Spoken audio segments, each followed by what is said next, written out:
Hello and welcome to the weekly update. What is happening in the sky this week?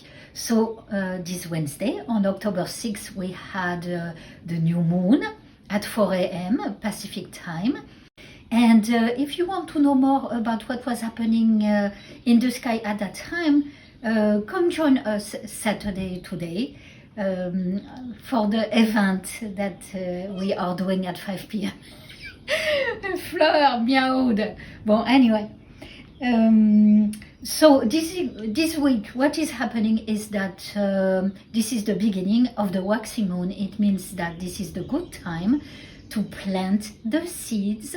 It means plant your intention, and you work with the moon with these intentions, and they are going to grow until the full moon, and they are going to take roots when it's the waning moon.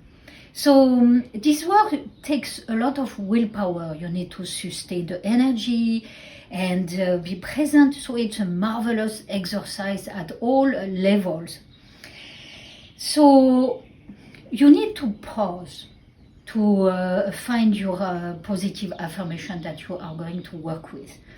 Because otherwise what you may choose is something that is too superficial, and then you're not motivated enough to sustain the energy of it. So always choose something that is life-changing or that fascinates you, that you absolutely need. And if it is external, if it is something that you want that is in the physical plane, make sure it's attached also to something that has to do with your evolution, that commits you to a change, whether it's developing more courage or willpower or more kindness. So this is what my own experience told me. So first you sit, you stay with yourself during this week, you pick a day, and then you ask yourself, what do I need? Taking the time to reevaluate your life and who you are for this new cycle of the moon.